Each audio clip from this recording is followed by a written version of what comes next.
This is Recovery Lifestyles with Carmel. Recovery Lifestyles is committed to raising awareness and ending stigmas surrounding addiction and mental health.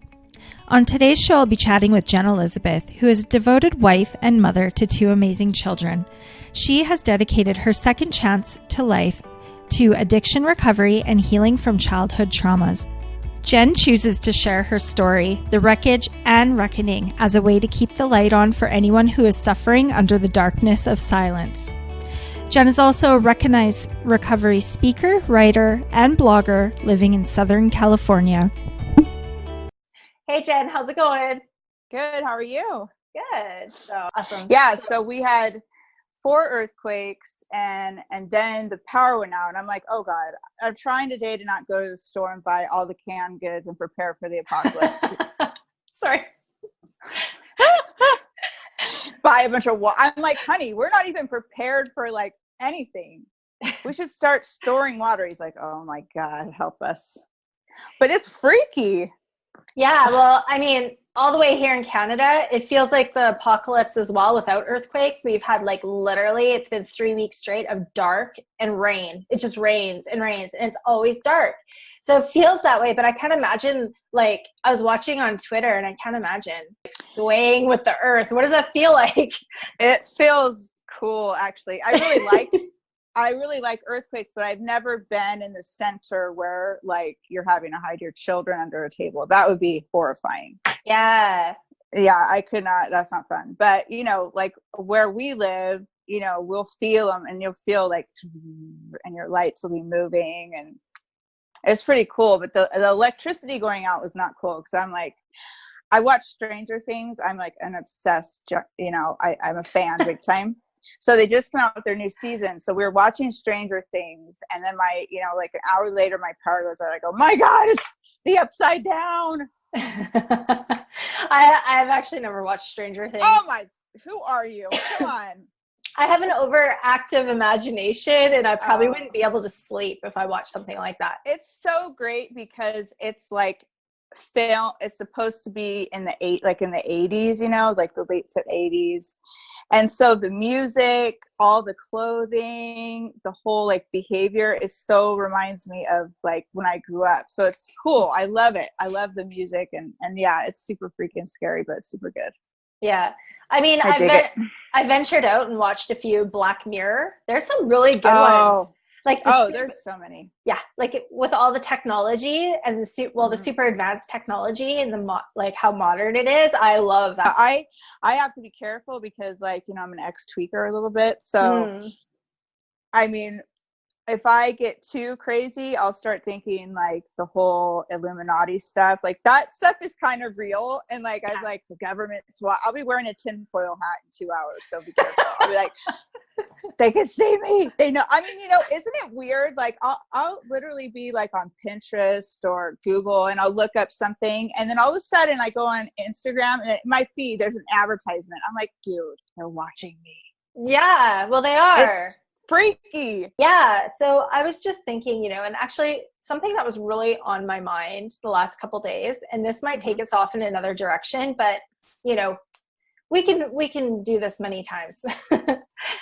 Was that, you know, if anyone who was watching from last time I had you on, like you have such a trajectory of like trauma and, you know, you said the mother wounds and then like horrific drug use and, you know, it just goes on and on and on, right? And somehow, and I've been thinking about this a lot, and somehow you still have faith in God. Like, why do you think that even happened? Because your circumstances and what you were put through, and we can like get into that in a minute, like I would think it would be difficult to even believe in God after all that. Yeah, it would be. I mean, you know, I don't, you know, God, I feel like my life is like just a series of 1,000 tiny miracles, really. I can't take a lot of, I mean, I have worked hard and I do, you know, I do a lot of work on myself and I've worked really hard to get clean and then stay clean and to heal from stuff. But, you know, like that, what you're talking about, the fact that, you know, I was raised in a cult that taught me that everything was about the devil, and any little slight mistake, even as a child, was a sign of the devil's warfare against for my soul. And I was giving into temptation, that warfare. And I'm talking about riding my bike past the house I'm supposed to be allowed to ride past, the things that all children do. Yeah. I was punished and shamed, and the fear put into me that I was giving into the devil, and I was going to go to hell for that kind, even the smallest of things, And so the God I grew up with was very mean and very, he was a punishing God. And then, obviously, we've talked about this before, I was molested by an elder in the cult for 5 years. And, I was told that in order to go to heaven, in order to be a good girl, to save my family's place in that church, in that cult, I had to hold still and do what he let him do what he wanted to me. And I did.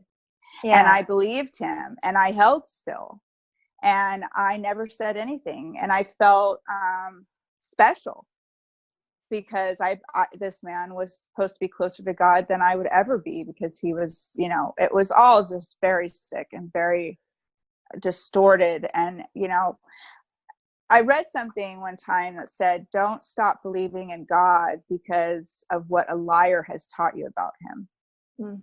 And that really sums up my upbringing in my, how I was introduced into the faith, is by liars. Yeah. By people who were misreading, misinterpreting, misleading all of us for their own benefit. And, that could have easily made me absolutely shut down to God, to the idea of God, to anything, because God hurts. Being molested hurt me emotionally, spiritually, physically. It hurt the natural flow of me becoming a woman. It hurt me sexually. It hurt me everywhere. I mean, it affected and infected my entire life. And when it's done in the name of God's love, and in order, I let it happen because I wanted love. I wanted acceptance. I wanted to be one of God's children. I did not get that love at home. And so I was desperate to get it somewhere else. Desperate.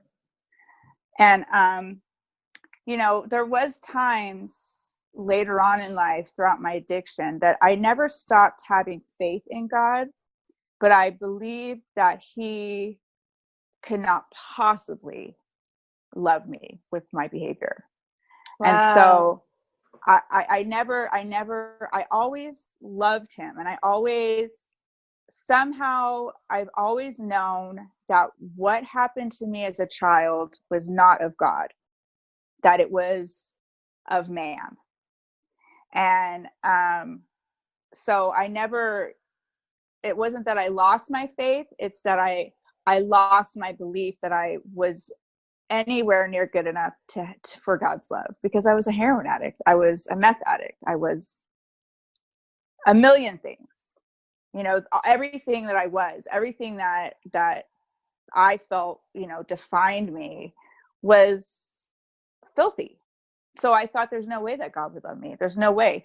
But go figure that years down the road, after I've been in horrible situations and committed crimes and done a million things to support my addiction, sitting in prison, I had a divine intervention. The God that I thought had forsaken me had never left me. And he came to me in prison. And that's my clean date, May 1st, 2011. But it just, a lot of it is how we feel about ourselves. We assume that our higher power, whatever that may be for anybody, or other people, we assume that's how they feel about us. So until we learn to love and accept and have compassion for ourselves, we will never feel it from anybody else. And that includes God. Yeah. I think. I don't know. I think that's just such a powerful testimony to God, because in this day and age, it's such a touchy subject, right? Like, and I come from the complete opposite of you. I didn't know God. I didn't even know anything about all that. So I was taught when, you know, in my adult life, when I first got sober and started making that connection, I guess probably when I got to the step where I chose to believe that a power greater than me could restore me to sanity and help me stop using and binging and all of this craziness, right? And that happened. But when I started to learn about God, I learned the complete opposite. I learned that he was loving, that he accepts us no matter what, all of that. So I can't even imagine getting through over that hurdle. But like you said, you have such a powerful experience that it just puts you back. Is that kind of, or did it take a while still? No, it brought me back to realize that, you know, I was still not quite, you know, obviously, and I've said this and I'll say it a million times, healing is a lifetime journey for me. So it's not like I instantly had this, you know, acceptance of myself, but I did realize that God had not forsaken me. And then what happened is I started looking back at all of the times I had basically tried to kill myself. How am I here? Yeah. Like, how am I breathing right now? And I truly feel that there's no other explanation, physical, biological. I mean, the amount of drugs that I have done. I mean, my method of injecting drugs, the amount of horrible, dangerous situations. I've had knives to my throat. I've been beat up. I've been raped. Horrible situations, and I'm here. Yeah. Like, how is that possible? And so it kind of just clicked to me that maybe God has not forsaken me. Maybe I am a little bit worthy of love, because that's really what it's always come down to me. My mother didn't love me. My brother is abusive. My dad protects my mom. So really, it's the entire family dynamic.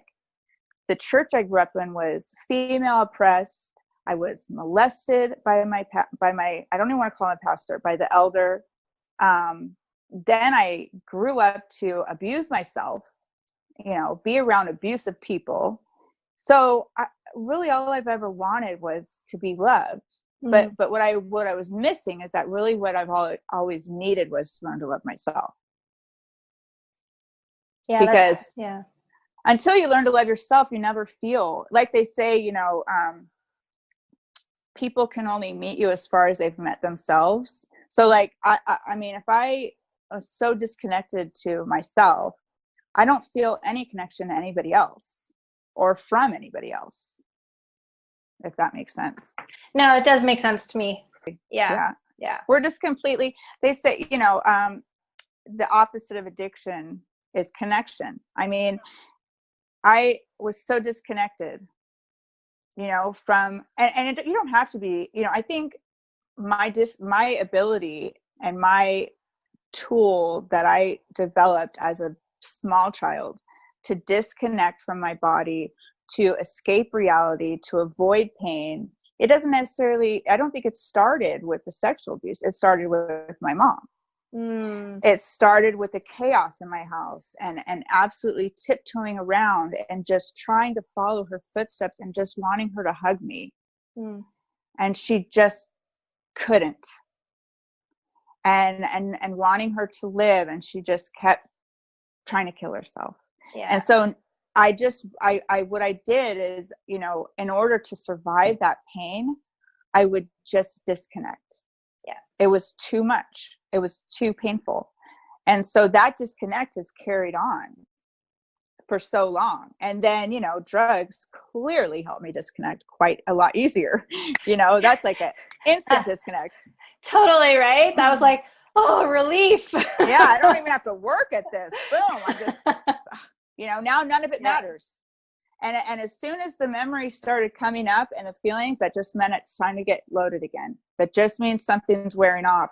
And that's why I'm saying it's such a miracle I'm alive, because I had so much, and I call it a beast of shame. It was so all consuming that in order to keep it fed and quiet, it took a lot of drugs. And I do not know how I've survived. I truly, truly, truly do not have any answer for it, except that someone greater than me had to have been watching out for me.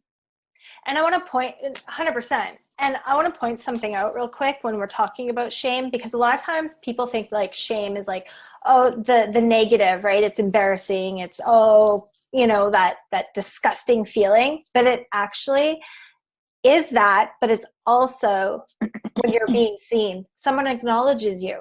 Somebody sees you. You do something good, right?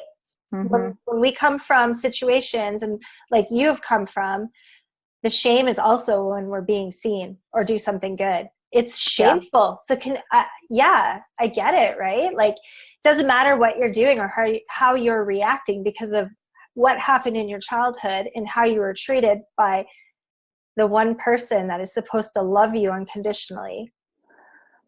Yeah, I think what you're speaking about too is perfectionism. Yeah. I mean, that's a big hurdle, because you grow up and you try to be perfect, and you try to get approval. What's the formula to get her to accept me and be happy? What's the, so you're always trying to figure out what the formula is. What do I need to do? My mom had eating disorders, so I tried to be skinnier and skinnier and skinnier. And or maybe I was, I'm not polite enough. Why is she always crying? What did I do to, make her cry? And it's like, I'm always chasing around trying to find this formula. Well, what that did is create in me this feeling that unless I am perfect, no one is going to accept me or appreciate me or love me or think I'm good. And so that perfectionism, like somebody asked me one time, like, did you ever, when did it start with you that you sat and thought, wow, I really have a drug problem? Well, guess what? Never. All I ever thought was, is anybody else realizing I have a drug problem? I never sat to myself and was concerned about my well-being. What I was concerned about was how I looked on the outside, because I had been brought up to protect the mess. No matter how it looks on the inside, no matter how dysfunctional, how unhealthy, abusive, dangerous it is, none of that matters as long as you protect the mess at all costs. And so that's all I've ever cared about. And that perfectionism is so, even today, I have to work on that, because perfectionism is not just trying to do your best. It's that your best is never good enough. And you're always trying to, compare. And this, it's always about like the core belief that if you're not perfect, then you're never going to be loved. And so what you do is you create this box around yourself, and then you never do anything. Perfectionism is like the biggest procrastination. It like you just get stuck because you cannot be perfect. I hate to tell myself and anybody else, it is not possible. So you end up becoming crippled and stuck inside, and it stops you from achieving your dreams, and even branching out. It stops you from everything, because it's like you're paralyzed in trying to be perfect, so you do nothing. I actually have a hilarious story just to lighten the mood up about perfectionism. So my now 4-year-old, it's his birthday party today. He turned 4 a couple days ago. So I love to throw parties, and last night I was stuck in my perfectionism. Oh yeah. I'm trying to glue with yeah, you see where this is going. I can relate to this whole crafty shenanigans. Yes. So I'm trying to glue with icing little eyeballs onto pieces of popcorn. Oh my God. I love it. So that it looks like the Minions, right? And so I have perfect yellow-based popcorn. I had to also fix that up. And I'm trying to put these eyeballs on, and I'm like trying to place them in each individual cup so it looks right, perfect. Then I thought I'd throw the blue and yellow Smarties through it. Okay. And I don't even want to talk about how long it took me to pick out all the blue and yellow Smarties for 25 kids, each Oh my gosh. their own little cup. And these are toddlers. They do not give a shit. Do not care. Nope. Well, the Smartie or the M&Ms. Did I say Smarties? Anyway, whatever. You did. They're That's M&Ms. okay, yeah. Mm-hmm. They're not sitting properly. So then I start So I had to start gluing the M&Ms to make them. Oh my God! This is all before your earthquake, and then I had to go Googling and get caught up in that. But thank God I'd finished. So my husband comes and he's like, wow, this looks really good, but I think it's a little too much. I think this might be too much. And I got mad. Men, they just don't get it. Oh yeah. So anyway, I know. I get it. It's like, okay, so I went from the insanity of like the cocaine has to be all perfect and like, right? Yeah. So now the eyeballs on the popcorn have to be in the perfect position, glued on. It never ends. It never ends. I'm like, come on, and I would like to say I'm pretty aware of these things, as I'm sure you are as well, with right. your time in sobriety and learning. But holy shit, when we get caught up, yeah, and it still happens. Yeah, and my trigger and what I knew that I was in my cycle and I needed to stop was when I wanted to rage. Well, I might have raged at my husband because I'm creating this amazing birthday, and you just told me it's too much. And guess what? He didn't even mean it that way. He meant it like too much. Ha ha ha. Like, that's awesome.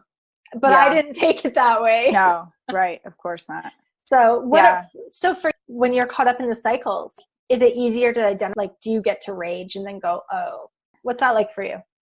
Both. I do. Both. I mean, I do. I'm much more obviously self-aware, and I really try.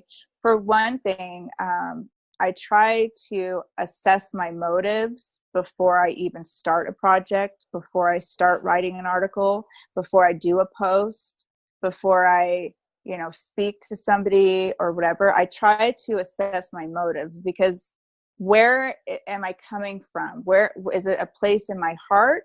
Is it a place of wanting to get approval? Am I trying to please somebody else? And I don't mean make someone happy. I mean, people pleasing, as if I can control how other people love me by writing a good article,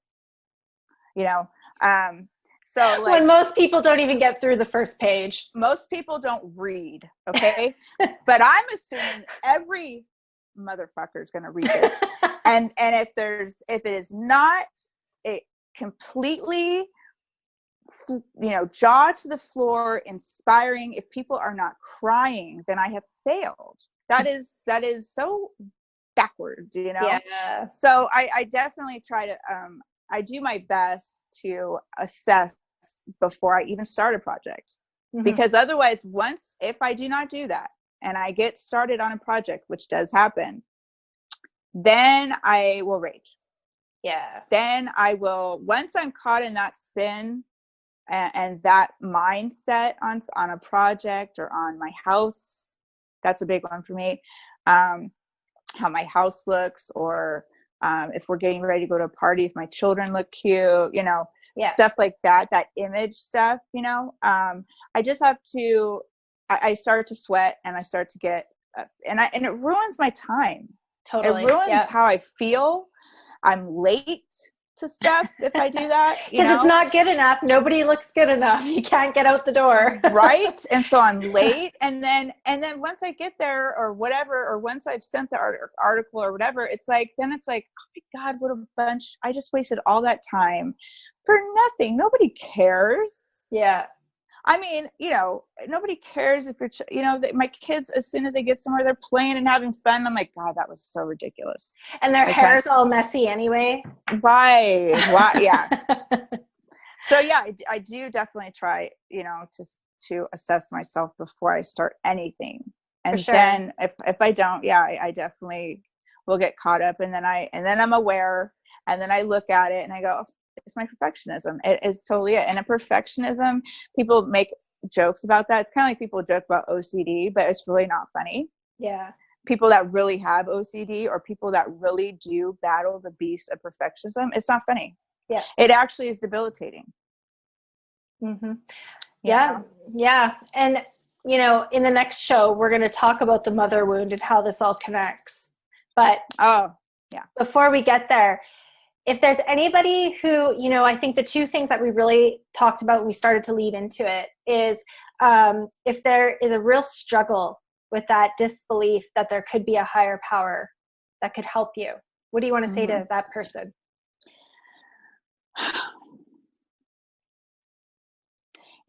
I try not to be too preachy, or too, you have to believe my way.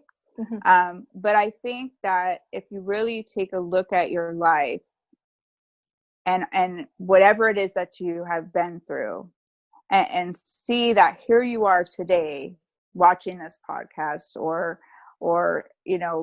you're a mother maybe now, and maybe you thought you'd never be a mom, or maybe you never thought you'd quit your addiction, or be in recovery, or have the job that you have, whatever it is, and you take a look, and if you put your ego aside in that, taking responsibility of, oh, it's all everything about me, all the work I've done, and really look at the miracles all around you. For me, there's just no other explanation, and there must be some higher power. I'm not going to tell you who your higher power is. I'm not going to make you try to believe in mine, but there is a higher power out there, bigger than you, that has been watching over you, that watches over our children. Mm-hmm. I don't know. I just think if you open your heart to just the possibility, it's pretty, there's just opening yourself to the possibility is pretty powerful, I think. Yeah. Love it. That's what I think. I mean, it's a touchy subject, and I really tiptoe a little bit, because I was brought up so harsh, and you have to believe it this way, that way, or you're going to hell. I don't like to do that. Mm-hmm. I just think, I think that turns people off. I say, I don't, this is what I personally believe, is that I don't really think God cares too much what you call him, as long as you call on him. Oh, yeah, that's good. That's kind of how that makes me feel better. And it makes me feel less concerned about who everybody else's higher power is. I kind of feel that it's all the same.